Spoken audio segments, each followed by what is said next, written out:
అందరికీ నమస్కారం. నిన్న నైటు దాదాపు అర్ధరాత్రి 12:30 1 గంట ప్రాంతాల హైదరాబాద్లో ఉస్మానియా పీజీ లేడీస్ హాస్టల్ ఉంటుంది. సో అది క్యాంపస్లో కాదు, బేగంపేట దగ్గర ఉన్న హాస్టల్, లేడీస్ హాస్టల్ అది. ఆ హాస్టల్లోకి ఇద్దరు అగంతకులు ఏంటంటే బాత్రూంలోకి వెళ్ళి దిగి అగంతకులు చొరబడ్డారు. వీళ్ళని ఏం చేశారంటే ఆ లేడీస్ హాస్టల్ ఉన్న అమ్మాయిలందరూ కలిసి వీళ్ళని ఇద్దరిని పట్టుకునే ప్రయత్నం చేస్తే ఒకడు పారిపోతాడు, ఇంకొకడు దొరికిండు. వాడిని రూమ్లో వేసిండ్రు, బంధించిండ్రు. పోలీసు వాళ్ళకి ఇన్ఫర్మేషన్ ఇస్తే పోలీసు వాళ్ళు వచ్చిన తర్వాత వీళ్ళు ఏం చేశారంటే అక్కడ ఇక ఉద్రిక్తత వాతావరణం అనేది ఏర్పడేది. అక్కడ కారణం ఏంటంటే ఈ అగంతకుడిని ఎవడైతే దొరికిండో వీడిని పోలీసులు తీసుకుపోయే క్రమంలో రోడ్డు మీదనే ఈ యొక్క హాస్టల్ వాళ్ళందరూ కూడా రోడ్డు మీదనే బైఠాయించారు. కారణం ఏంటంటే చాలాసార్లు అంటే అంతకుముందు ఇది క్యాంపస్లోనే హాస్టల్ ఉండేదట వీళ్ళందరూ. సో వీళ్ళని ఏం చేశారంటే ఇక్కడికి షిఫ్ట్ చేశారు, బేగంపేట దగ్గరికి షిఫ్ట్ చేశారు.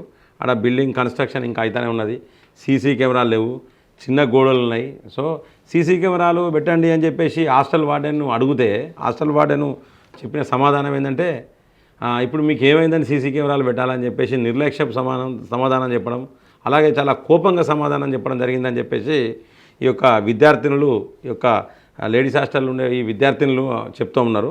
అలాగే రిజిస్ట్రార్కు, ప్రిన్సిపాల్కు ఎన్నిసార్లు చెప్పినా కూడా ఈ యొక్క సమస్యల గురించి పట్టించుకోలేదు. చాలా రోజుల కాంచెల్లి ఇబ్బంది పడుతుంది. మరి మా యొక్క రక్షణ, మహిళలకు రక్షణ అని చెప్పేసి ప్రభుత్వం చెప్తా ఉన్నది. మరి మా రక్షణ అనేది ప్రశ్నార్థకమైంది, మా రక్షణ సంగతి ఏందని చెప్పేసి కూడా ఈ యొక్క విద్యార్థులు అడుగుతూ ఉన్నారు. ఇక దీని మీద ఇప్పటివరకు ఇంకా కూడా ఫిర్యాదు అందలేదని చెప్పేసి పోలీసులు చెప్తా ఉన్నారు. సో ఇది అర్ధరాత్రి జరిగిన ఘటన.